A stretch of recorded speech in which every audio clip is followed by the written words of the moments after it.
आज होता मार्गशीर्ष महिन्यातला दुसरा गुरुवार आणि ते मी गोलूला जबरदस्ती उठवते कारण 9 वाजले तरी हा लोळतच होता आणि सगळी कामं करायची बाकी होती. सगळी कामं पटापट आवरून मी पटकन अंघोळ करून घेतली आणि त्याच्यानंतर माझा मॉर्निंग स्नॅक घेतला आणि त्यानंतर लादी आणि कचरासाठी गंगूबाईला कामाला लावलं. ते सगळं झाल्यानंतर देवपूजा करायची होती म्हणून देवाची सगळी भांडी घासून घेतली आणि मस्त टीव्हीवरती कलावती आईंचं भजन लावलं होतं. एकतर मम्मी आज सकाळीच डॉक्टरकडे गेली होती त्याच्यामुळे सगळी देवपूजा वगैरे मलाच बघावं लागलं. हे सगळं आवरेपर्यंत मम्मी डॉक्टरकडून आली आणि डॉक्टरांनी तिला भली मोठी गोळ्यांची लिस्ट दिली होती तर ती तेच बघत होती. आणि मग गोलूच्या स्कूलचा टाइम झाला होता आणि नेहमीप्रमाणे स्कूलला निघताना सगळ्या घाई गडबडीमध्ये त्याचा नुसता टाइमपास चालू असतो आणि अशामुळे ना स्कूलमध्ये पोहोचायला सुद्धा उशीर होतो. त्याला पटकन गाडीवर सोडून आली आणि मग घरी आल्यावरती देवपूजा आवरून घेतली. त्यानंतर मग कलश मांडून आवरून घेतला आणि ह्याची व्हिडिओ पण माझ्या चॅनलवर अपलोड केलेली आहे, तुम्ही जाऊन बघू शकता. कलश वगैरे मांडून झाल्यानंतर फायनली थोडा टाइम मिळाला, मग पटकन कॉफी पिऊन घेतली. कॉफी पिऊन झाल्यानंतर मी इथं रेडी होत होती कारण मला जायचं होतं कलावती आईंच्या मंदिरात. आज होता गुरुवार आणि त्यातून होती दत्त जयंती. तर दत्त जयंती निमित्त कलावती आईंच्या मंदिरात उत्सव होता तर त्यासाठीच मी रेडी होत होती. आणि इथे जे माझे फेसवरचे एक्सप्रेशन आहेत ना ते थोडे इग्नोर करा. साडी वगैरे नेसून तयार झाल्यानंतर मम्मी इथे माझ्या केसात गजरा लावत होते आणि मला गजरा ना खूप जास्त आवडतो आणि त्यातून जर साडी नेसली ना तर गजरा मला लागतो. त्यानंतर मम्मी आणि मी मंदिरात जायला निघालो. आमच्यासोबत ह्या काकी सुद्धा होत्या. मंदिरातून घरी परत आल्यानंतर मला एक PR पॅकेज रिसीव्ह झालं होतं. त्याच्यामध्ये खूप सुंदर सुंदर ज्वेलरी होती आणि त्यांनी असं एक सुंदर लेटर सुद्धा लिहिलं होतं. मग संध्याकाळी आमचा कॉफीचा टाइम झाला होता. त्याच्यानंतर आम्ही तिघी जणी बसून मस्त कॉफी पियालो. खरं तर आज लिक्विड आणि फ्रुट्सवरच होतो कारण उपवास होता, पण कामाच्या एवढ्या गडबडीमध्ये ना भूक अजिबात जाणवली सुद्धा नाही. त्यानंतर मी परत साडी नेसून तयार झाली कारण पोथी पण वाचायची होती, आरती करायची होती आणि त्याच्यानंतर मला परत मंदिरात सुद्धा जायचं होतं कारण आता कलावती आईंच्या मंदिरात सप्ताह सुद्धा चालू होता आणि मी फर्स्ट डे पासून जाते. सो आता मला परत संध्याकाळी जायचं होतं. पटकन पोथी वाचून घेतली, आम्ही तिघीने आरती करून घेतली आणि त्याच्यानंतर मम्मी आणि मी परत मंदिरात जायला निघालो. खरं तर सकाळपासून कामाची इतकी गडबड चालू होती ना त्याच्यामुळे थकवा जाणवत होता आणि त्याच्यातून काही खाल्लं पण होतं, पण कलावती आईंचं भजन आणि मंदिरात जायचं म्हटलं की आपोआप एनर्जी येते. भजन झाल्यानंतर आम्ही घरी परत आलो. ताईने नैवेद्य वगैरे दाखवलं होता, मग आम्ही पटकन सगळेजण एकत्र बसून जेवण घेतलं आणि गोलूचं जेवण झालं होतं म्हणून इथं त्याचा टाइमपास चालू होता. आणि नेहमीप्रमाणे जेवताना आम्ही आमची फेवरेट सिरियल लावली होती लग्नानंतर होईलच प्रेम. जेवण झाल्यानंतर मस्त ताईने खीर केली होती तर ती खीर खाऊन घेतली. जेवण सगळं आवरून झाल्यानंतर आमची इथं चालू होती बॅग पॅकिंग कारण आम्ही सगळे जात होतो नाशिकला एका शांती पूजेसाठी आणि नेहमीप्रमाणे लास्ट मोमेंटलाच आम्ही बॅग पॅक करतो त्याच्यामुळे सगळ्यांचा गोंधळ तर होतोच. इथं आमच्या सगळ्या बॅगा भरून झालेल्या आहेत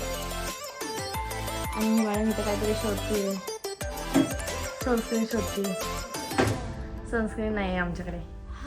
रात्रीचे 2:15 वाजले होते आम्हाला सगळं आवरायला आणि बॅग पॅकिंग करायला. त्याच्यानंतर आम्ही ग्रीन टी घेतले. And yes, that's it for this video. I will see in the next one. Bye bye.